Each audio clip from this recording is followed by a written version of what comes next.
Nerd Talk. Biggie Blazin', Dustin Allringer. We're gonna talk about Segway. We're gonna talk about something that the Macho Man really did. I know. We gotta be careful. Vince. Name. Fuck you, Vince. You can say that though. That's right. Fuck you, Vince. I don't actually know if he owns the rights to his WCW. name. Hate you. I don't know if he owns the rights to Macho Man's name. He does own a lot though. He does. I think that was before. I love Macho. I do. He's. I don't care. Like, dude, anybody who's watching this, look up Macho Man Randy Savage, Cream of the Crop on YouTube. That is probably some of the most priceless shit you'll ever see. It is so fucking good, dude. So when we were cream, where does he keep getting these creamers? I'm the cream of the crop. And he just flicks these fucking creamers at fucking Mean Gene over there. He just keeps getting whaled with fucking creamers. Oh, man. I just imagine in the back when they're like, so we'll have him throw creamers at Mean Gene because it'll be funny. And he's just gonna keep randomly finding these creamers. Was there a guy on camera literally like just toss it up like here, take another one.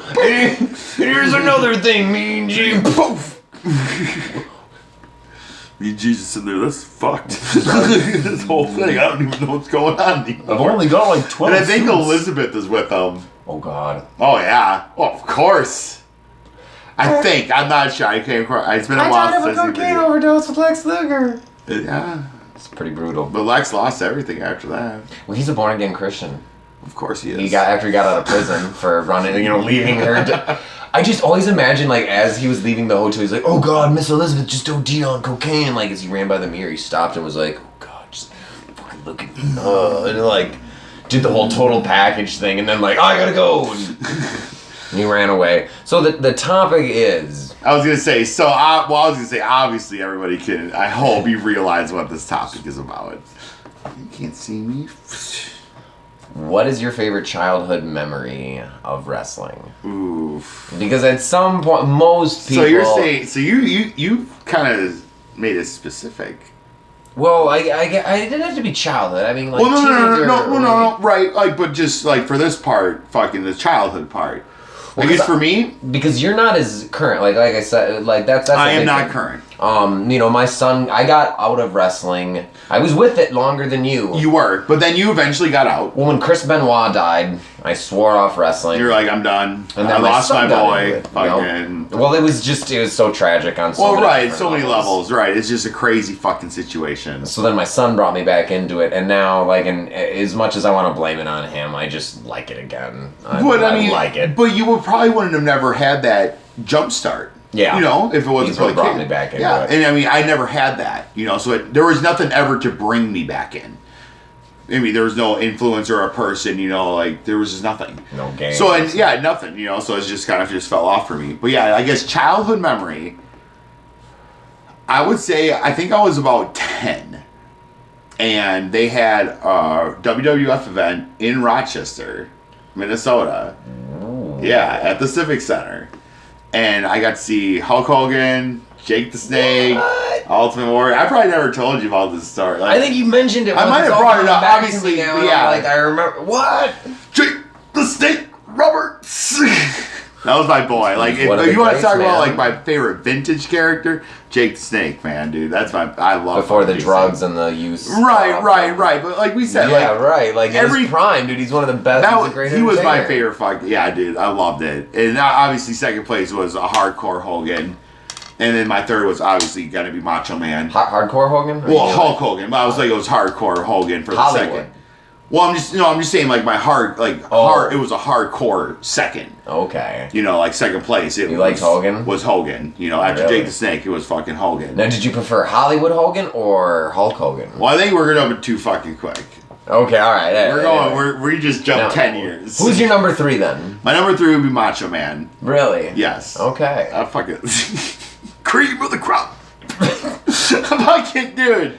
I mean, I own a lot of the old school WWF WrestleManias, dude. We gotta sit down and watch them someday, dude. I own a lot of them. A good friend of mine, Zach, he's huge into wrestling, and I love.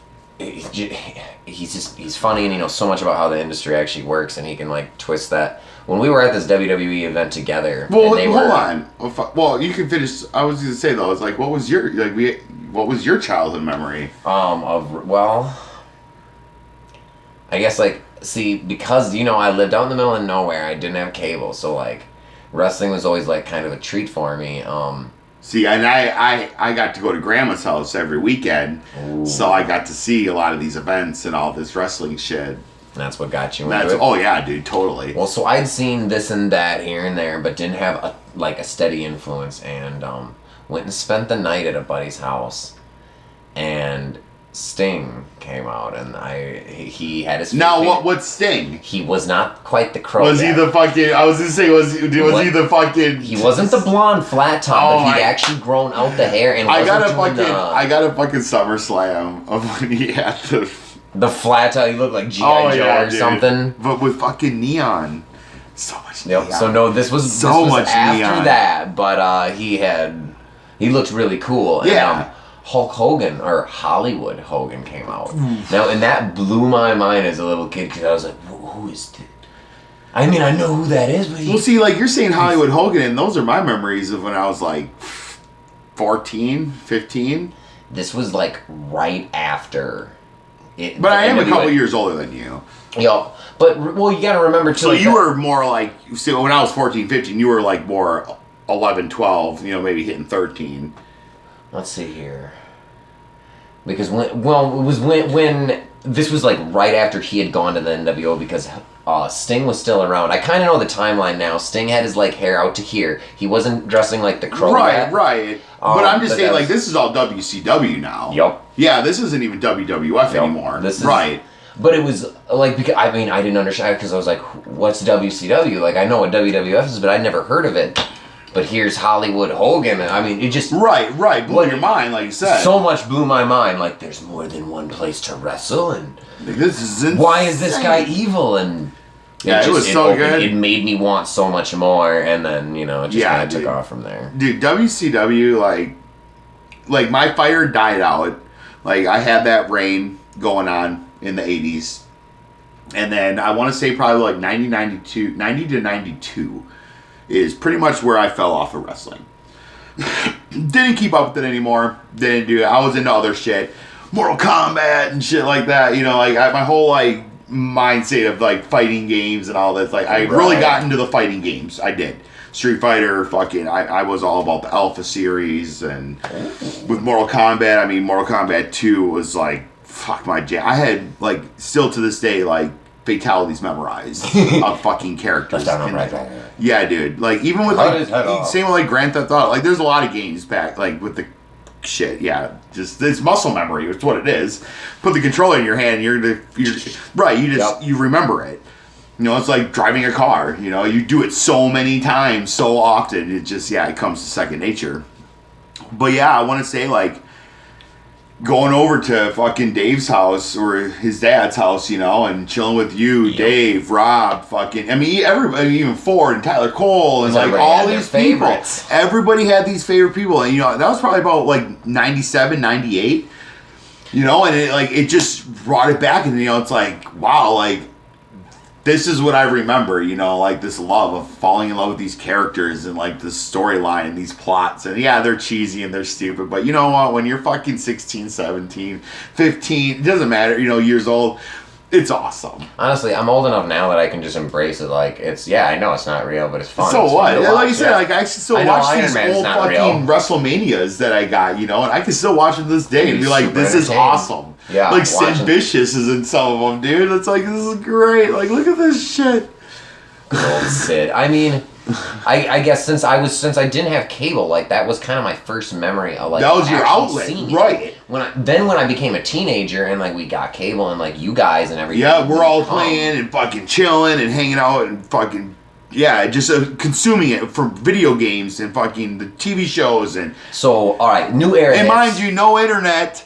All right, this kids was all watching. fucking. We have to get together at this fucking time, or all of us are gonna miss this. And we're shit. angry teenagers too, so we were like, "Get out of the fucking way! It's Monday night. You don't There's so understand. much shit going on." That's right.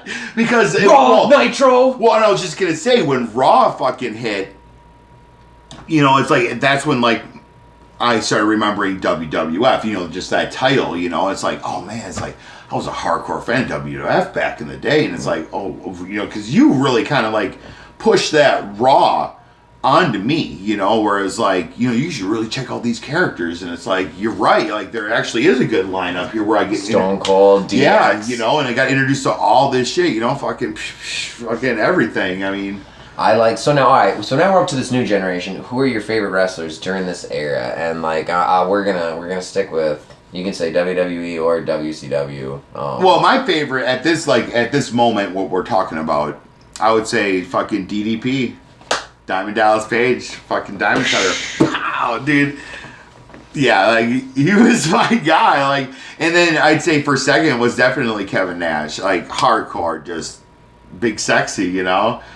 Okay, so now I got two things for you. I know, like, fucking double whammy here, huh? So, Let's go with DDP first. DDP. My buddy's got the story. So, Scott Steiner, a.k.a. Big Papa Pump, who is a notorious... Which I did like him. I guess I like the persona. Like I said, the like, persona, the character, but and he shit. really was I just that like jerk I said, in real life. he never was in the top 10 of my favorites, So you know, mean. ever. But like, just that character was like, that's funny. Like, he's like, holla if you hear me. You know, it's like, what the fuck. Like, he's a pimp, and he was just he's so mean. I saw him break a fan's nose. That's for, like, fucked. I don't know if he spit on him or hit him or what, but he grabbed him, whacked him, and then the announcers didn't acknowledge it. They drug him away, and he just walked right onto the ring and finished his match. Beat the shit out of some other guy. Well, I guess he was slamming the new guys in the back. He was slamming them too hard, trying to teach them lessons or some stuff. And DDP was like, I'm not going to let him get away with this anymore. And everybody was afraid of Steiner. I guess he walked up and was like, hey, man, you can't do this. And Shit. Steiner hit him, and they got into a fist fight. And when they went down, he said Steiner tried to take his eye.